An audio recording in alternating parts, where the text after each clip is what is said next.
Hello book lovers, and welcome back or welcome to Nat Cat's Bookish Cafe. Today I am here to do my July wrap up.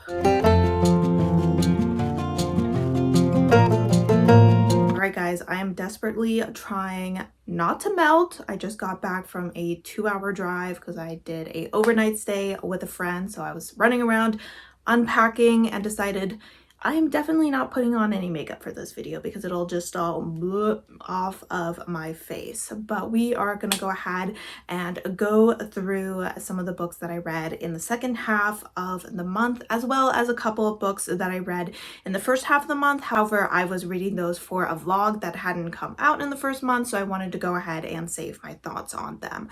So I believe we will be talking about a total of 6 books here in this video.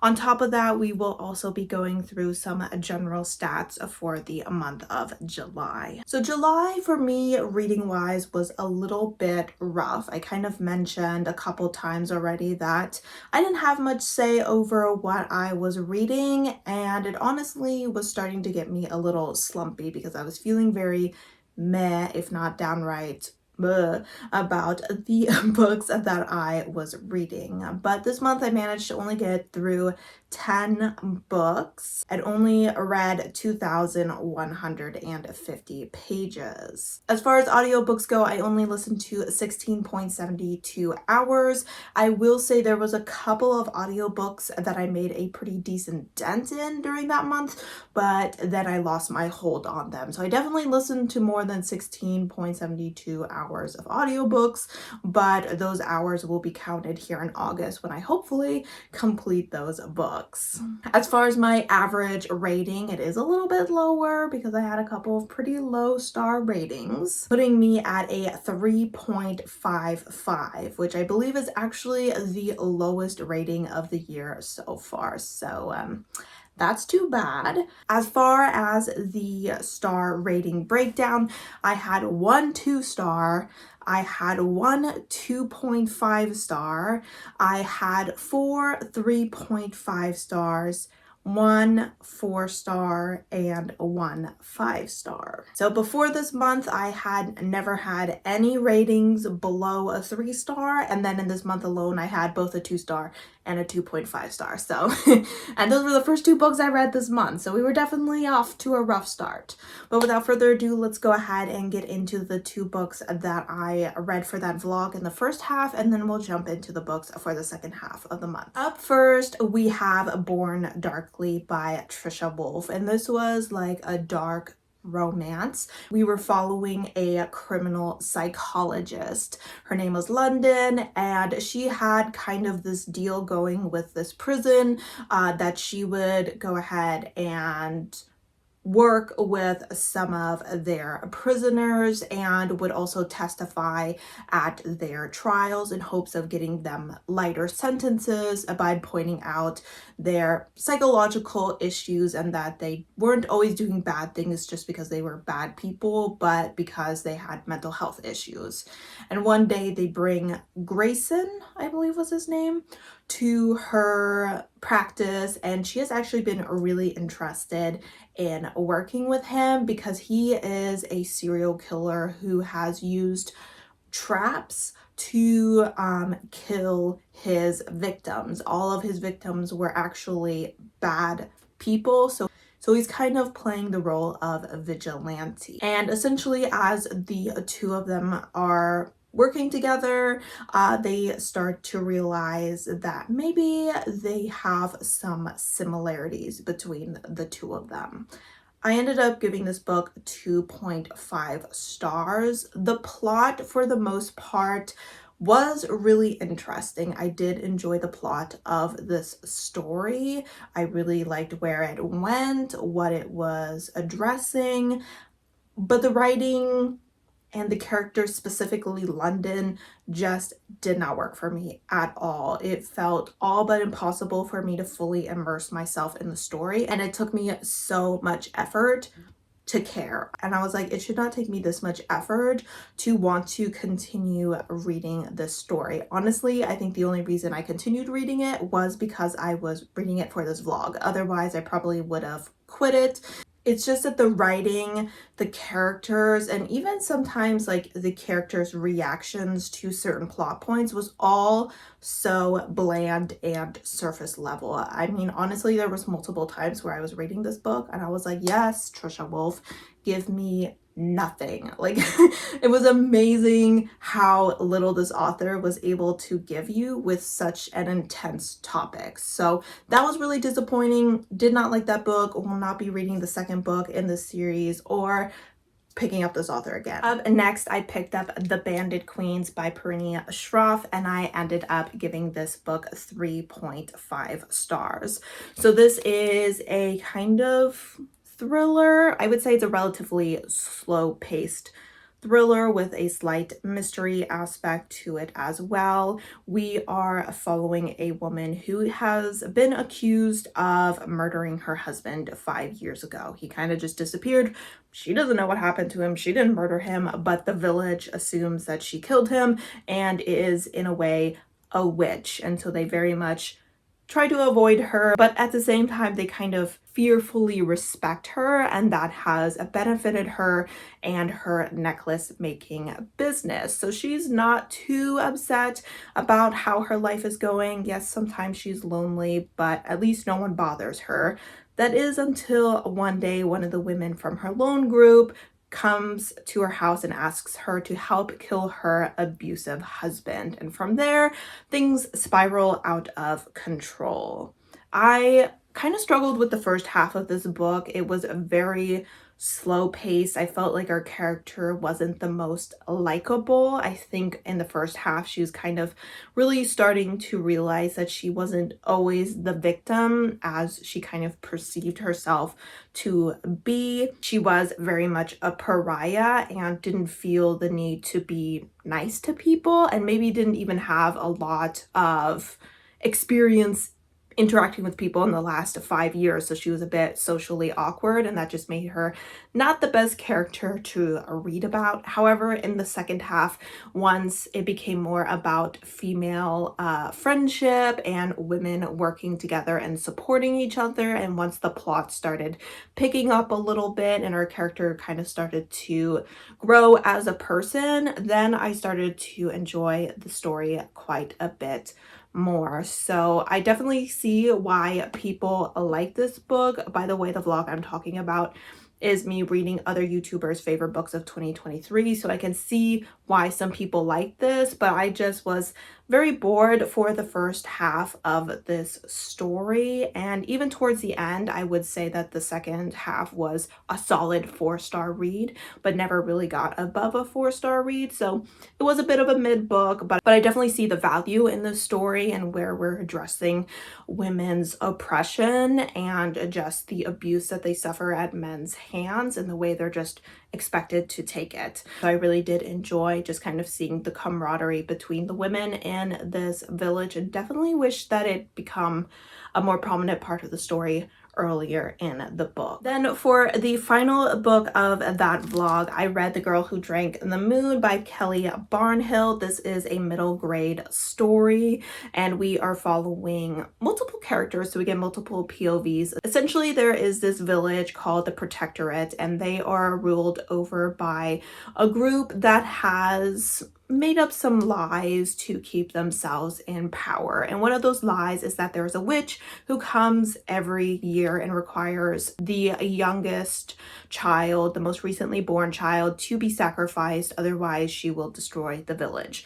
And our main character, Luna, is that baby that is sacrificed one year, and the witch shows up, takes her, is like, hey, they keep leaving babies here for some reason, and I feed them starlight and bring them to the free cities, and they live very happy, prosperous lives. Unfortunately, with Luna, she accidentally feeds her moonshine, and so the child is enmagicked, and so this witch needs to raise her and kind of teach her about her powers, and she does that alongside this little dragon and this swamp monster. I ended up giving this book 3.5 stars. I read the majority majority of it physically, but towards the end, because I wanted to wrap up this vlog and I was just very tired after coming back from some traveling, I finished it up with the audiobook. I think it would be a fun time reading it either way. The audiobook was well done, but it's also fun to read physically.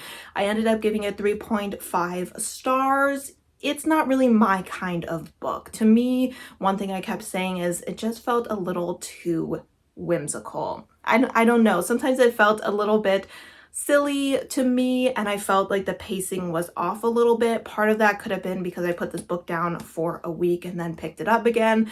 But at the same time, I felt like the first part of the story really dragged, and then when we got to the climactic part, it was kind of like bing bang boom and it's over. And so I was like, okay, I just blinked and now all the issues are resolved, so that's nice. So I did think it had some pacing issues, and it just wasn't the style of book that I really enjoy reading.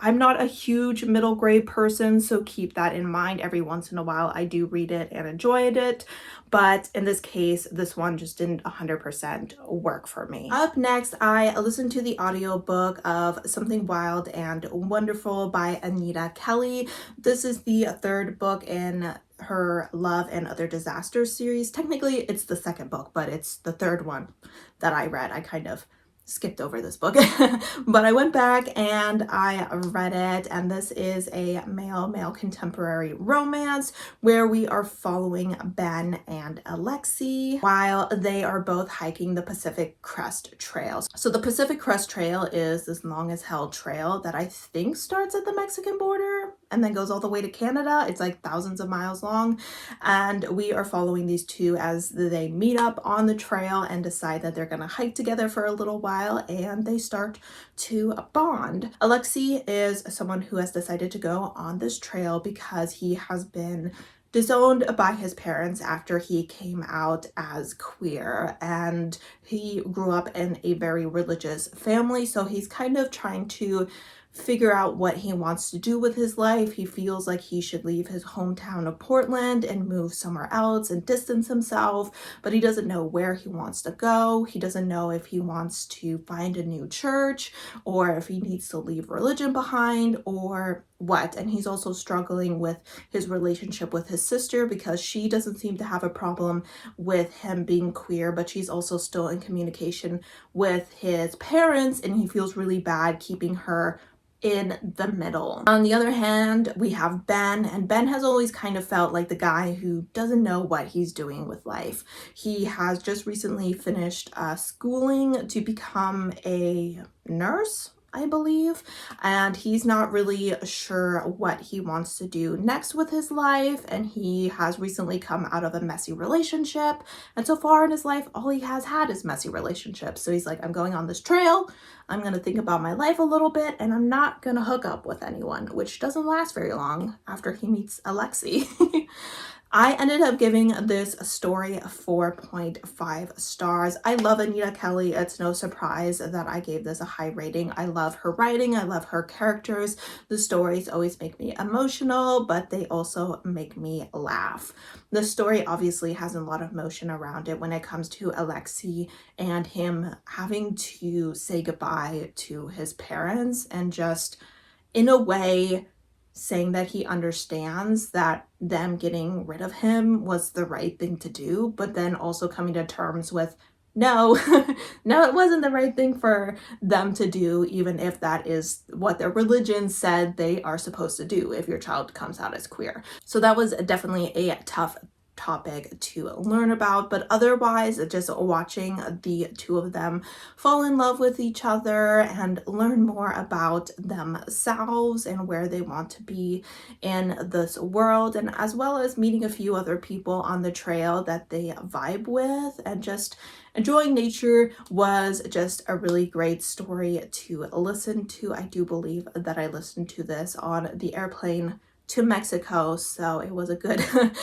story to listen to while I was doing a little bit of traveling myself. All right, guys, it turns out that I messed up my spreadsheet a little bit. Usually I color in my spreadsheet by month, and this month I accidentally colored in two books that I haven't talked about yet, and then I got confused. So I need to talk about an additional two books that I went ahead and finished in the second half of the month. So the first one is going to be You're Not Supposed to Die Tonight by Kaylin Byron. And this was an audiobook that I listened to, and I believe this was actually the one that I listened to on the way to Mexico. So I lied earlier when I said that I was reading the Anita Kelly book.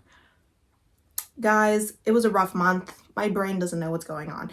Either way, this was a YA horror story. It was a slasher. In this book, we are following a group of characters that work at this camp, essentially where people can come to have an experience of being in a slasher movie. And it's all fun and games. Our main character loves his job until one day people actually start dying, and it seems like there might be a real killer on the loose in the camp. I ended up giving the story a 3.5 stars. I thought it was a good time. I thought it was fun. I thought that the characters were relatively likable. At times it was a little cheesy. At times it was a little lame. And sometimes it just got a little bit ridiculous. But at the same time, I had a fun time with it. It was a fun audiobook. So I feel comfortable recommending it, especially since I really did enjoy the way that the story ended. The other book that I forgot to talk about that I actually finished on my trip is Rebecca by Daphne du Maurier. This was a book where I was just planning on reading 20 pages of it a day so that I would finish it by the end of the month, but then I just fell in love with the story and I was like, no, this is the only thing that I want to be reading. So I just read it until I finished it and I gave it 5 stars. So this was the only 5-star of the month, and it's for a classic, which is very surprising, but the writing and the story, it's just gorgeous. Like, I wanted to swim around in this writing. I just wanted to like bask in it. There was something about it that just felt like it was scratching an itch in my brain. So I was very satisfied with this. Rebecca, if you don't know, the story is essentially about a young woman who marries a widower. His wife had recently died in a sailing accident, and he brings her back to his estate known as Manderley, and there she realizes that Rebecca still has a huge presence there despite being dead. So this is known as a romantic suspense, and that is certainly what it is. So this story, this author did an excellent job of describing this estate in a way that you understood its grandeur and its beauty, but at the same time you were always kind of like, do we want to be here or should we like hit the road or something? Because something feels like a little bit off. Our characters spend a big part of this book really insecure because she's not Rebecca. Rebecca is just this supposedly incredible person, the most beautiful woman, intelligent, charismatic. She just had all these hobbies. There was nothing she couldn't do. And then our girl is relatively young. She did not grow up wealthy. She was a companion to an older, wealthier woman. She herself was kind of bland, and so she was like, I don't understand why I'm here, but I'm trying to prove that I deserve to be here. And the more she tries to prove that she can fill Rebecca's shoes, the more trouble she seems to get in with not just her husband, but also the staff and the people around. I really enjoyed the direction that this story took. I'm not going to say I didn't predict it. I'm going to be honest. I kind of figured, like, I have a feeling this is kind of the direction it's going to go.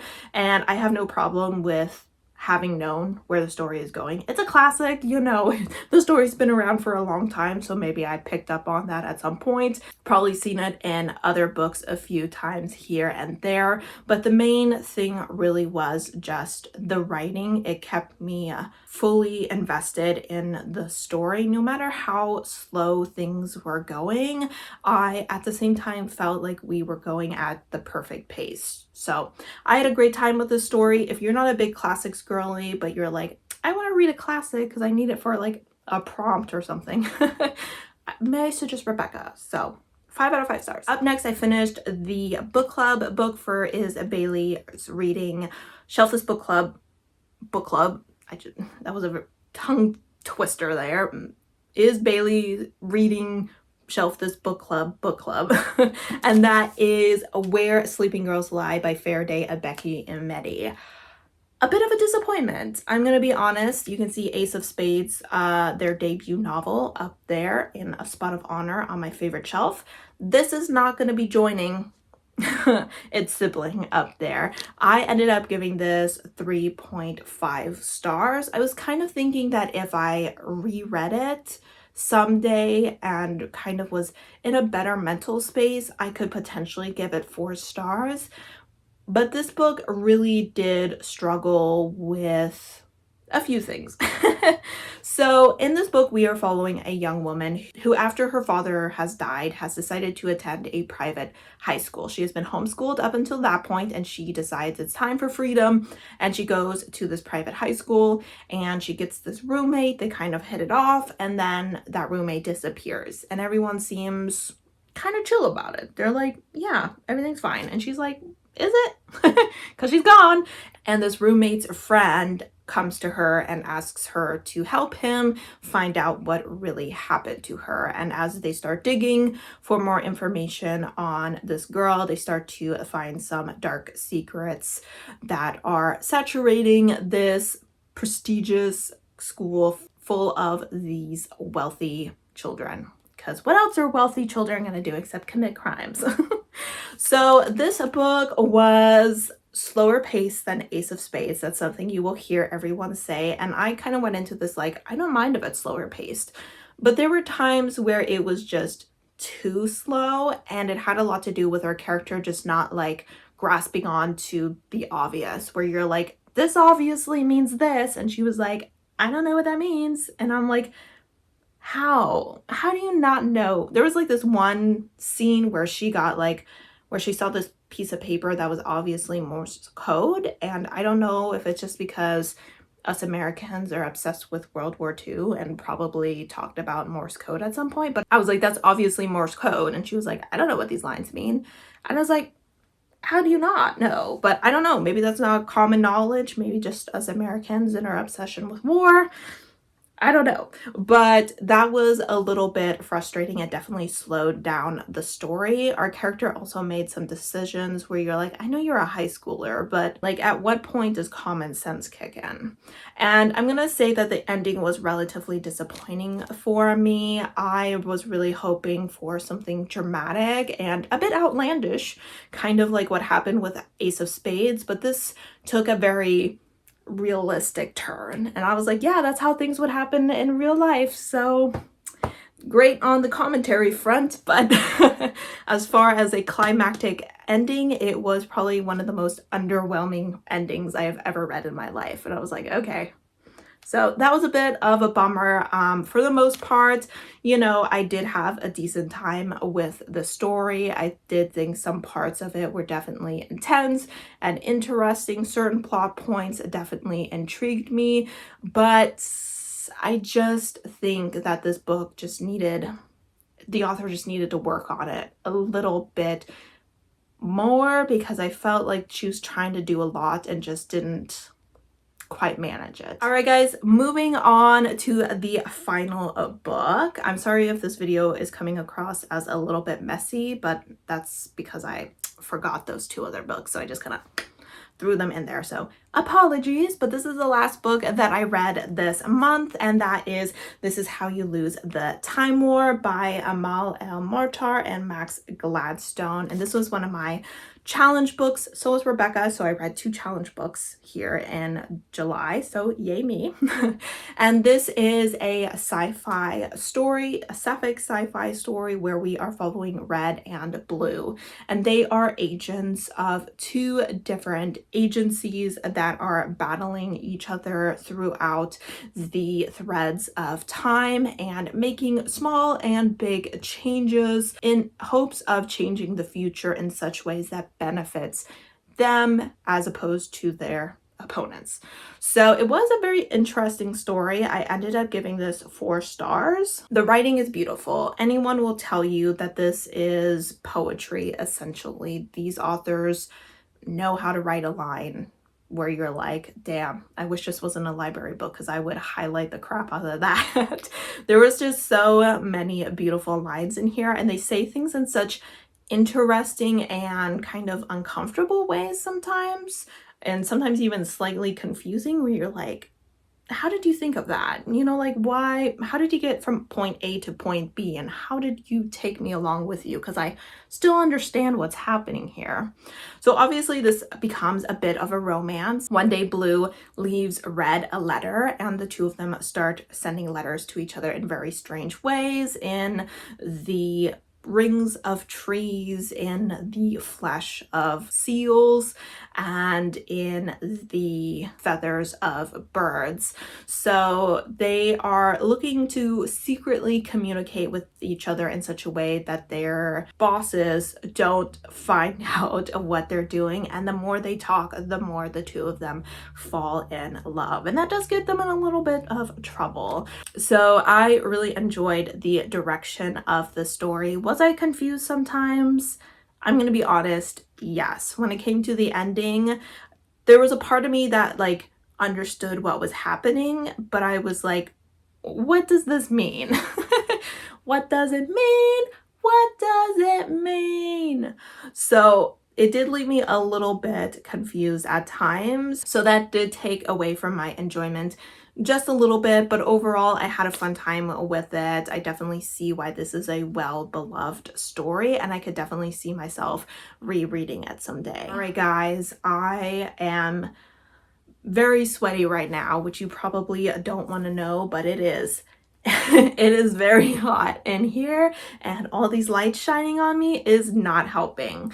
So that is my wrap up for the month of July. Not the best month, but hopefully August goes a lot better than this. I would love to know what your favorite and least favorite book of the month is. Of course, my favorite was Rebecca, and my least favorite was Born Darkly, which just did not work for me whatsoever. But as always, guys, thank you for supporting my channel by watching my videos, and I hope to see you next time. Bye!